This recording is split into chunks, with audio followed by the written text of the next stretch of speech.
Guys, it's time to listen to our new first round draft pick, Myles Murphy. Now, I had to put up the little black bar here. I know right now it's cutting off Coach Taylor, but reason why is because they do show NCAA clips in this video, in this live stream, and I can't show those or else NCAA will take down your video. They're kind of like the NFL, but in reality, they're like 100 times worse. I don't know why, but the NFL is like, okay, you know what? You can keep some up, depending. But no, NCAA is like, no. So, gotta make sure I block them off. But here is Myles Murphy. Let's go ahead and listen up to what he has to say.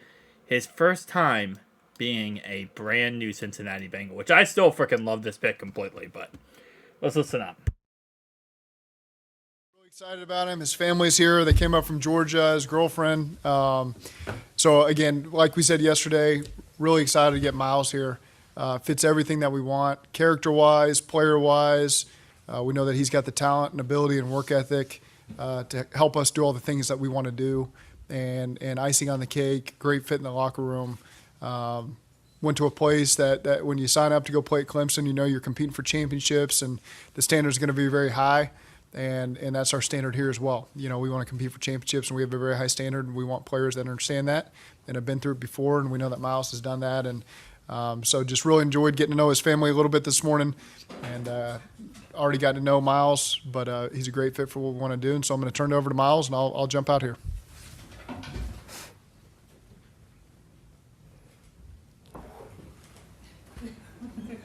Oh, am I answering the questions or?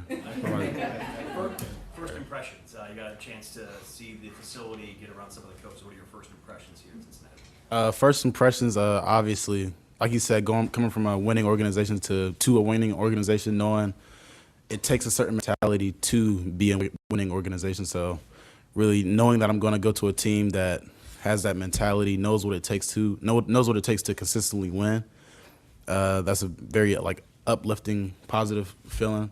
And then just being another weapon to already loaded team, already loaded defense. That's just great, honestly. I know you haven't watched much tape, haven't had much time to study tape as such, but you've probably seen him on television, and it's not the greatest perspective. But what do you know about Lou Anarumo, if anything? What do you know about the schematic? Are you excited about the diversity of the schematics? Does it fit you and your versatility? How do you feel about all that? I feel great about it. I feel it fits my play style perfectly. Really, just for the deal, I'm gonna just let him loose, almost freestyle, just get after the quarterback, especially for the edge guys. Watching Hendrickson, Hubbard, really watching them too. Just fly off the edge, let them let loose, and really day one when I get in, I'm just ready to just eager to learn, eager to learn from them, learn, the mentality of day in and day out, their work ethic and all that. So just excited to get to work. What made you pick number 99? 1 at 98, and DJ Reader's not going to give that up, so 99 still looks good. Have you heard from DJ? Was that? Have you heard from DJ? I know he was excited that you guys. Yeah, it was really, just excitement, just, excited that I'm joining the team, and we just can't get to work together. You're a Clemson guy. DJ's a Clemson guy. Marion Hobby's a Clemson guy. Your old coach was a Bengal, basically Bengals coach. I mean, all those connections with Clemson and Cincinnati. How cool is that? How unique is that? It is very cool. It's very unique. Honestly, the culture mentality at Clemson is extremely similar, if not the same, in Cincinnati. So really, just going from one place to another, but the mentality is the same, the culture is the same. That's great.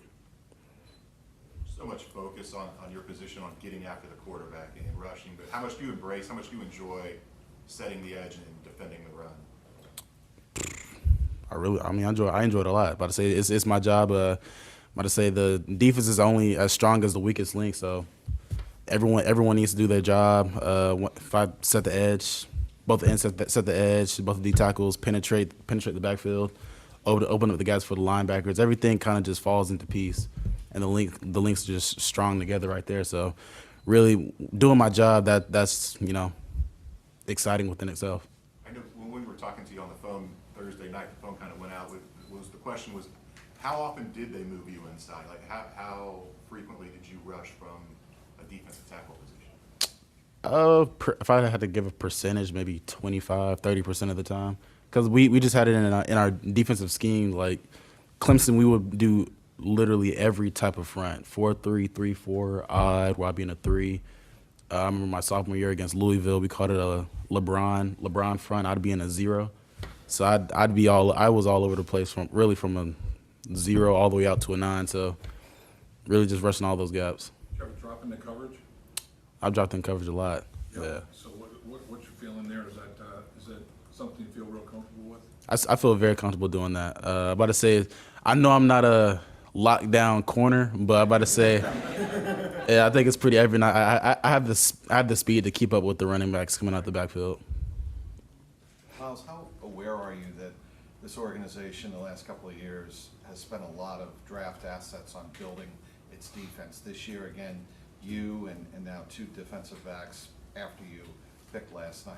How exciting is it to be part of an organization that is putting a heavy emphasis on building the defense? I'm about to say it's very exciting, and really just knowing that, it's a high power offense. So really just doing whatever I can do to put the ball back in our offense's hand as much as possible, and knowing if my offense has the ball more than they do, we're probably gonna get more points on the board. Simple math. Do you know DJ or Jordan? Sorry. No. About to say first time. I never met him in person, but texted him last night. You got family here. Who do you have here? And just what's your family meant to you along this journey? With me, I have my brother Maxwell, mom Breon, dad Willard, girlfriend Lauren, and that's who I brought with me. I could have, if they would have gave me a charter plan, I would have brought all 175 people that was at the draft party. But about to say, family, it's meant a lot. They've been with me throughout the entire journey. So honestly, I took bits and pieces from each one of them, whether it be mannerisms, just learning opportunities, experiences, just taking those things and growing upon them. So honestly, they kind of shaped me into the man that I am right now.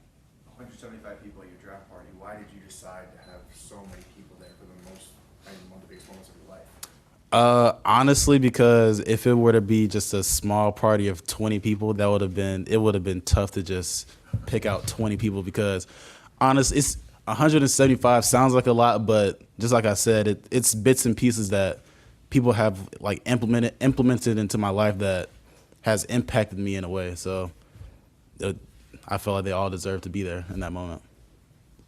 You get a sense of how close this organization is to a Super Bowl title and how great the desire is to get over the top? Of course. I'm about to say, past few years, it's evident. It's not a secret. The Bengals are a Super Bowl contender, and that is what it is. And I just want to do what I can do, get in where I fit in, and be that extra push over that hill. How many of your teammates have you heard from? My new teammates? Yeah, new teammates. Sorry.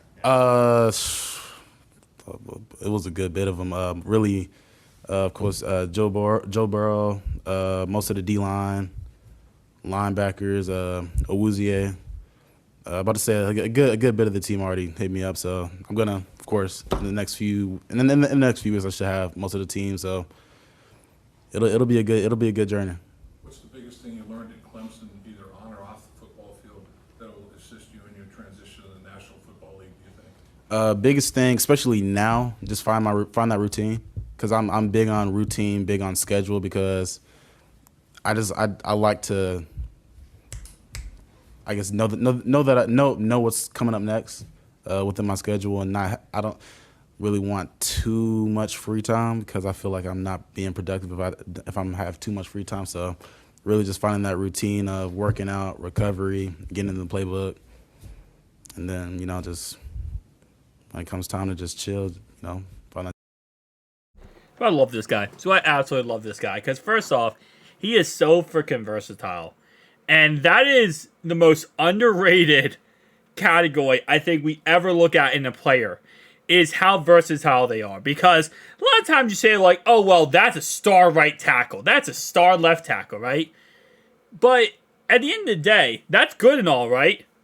But what happens when, let's say he's a backup, like left tackle, backup right tackle. What happens when your star right tackle goes down and you need that left tackle who's the backup now to be right tackle, but he can't be right tackle because he can't play that position? What happens when your right tackle needs to play guard, but he can't play guard because he's not good at guard? Having a player that can play multiple positions is such a amazing asset to have, especially with the mad scientist Lou. You all know that. But to be able to put this guy in DN, edge rusher, outside linebacker. He said it himself. He can even cover. I didn't know he covered in Clemson. That is so immensely crazy. Not many defensive ends can cover people or drop in coverage at all.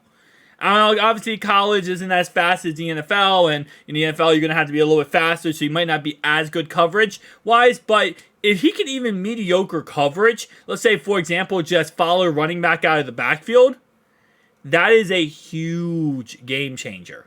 Because think of it like this, right? If you have a guy who is just strictly a defensive end, all he's really good at is getting after the quarterback. He's not good at covering. He's not good at, bull rushing. He's not good at anything else. He's just quarterback. Well, you're limited on how much things you can use him with, right? And you're sitting there, you're like, okay, well, we know we're not going to put him in coverage because he's a liability. That's the biggest problem when it comes to, drafting someone. How someone your team is, you don't want to put them in a space where they become a liability for your team. That's what's so beautiful about this guy. There's no liability. So if your guy is, let's say he needs a rotation guy, he needs some rest, he needs a break, put him in. I don't care who you have. Trey Hendrickson, put him in. Hubbard, put him in. DJ Reader, put him in. Based on what he has said with the coverage, it looks like even Logan Wilson or Pratt put him in as a rotational guy.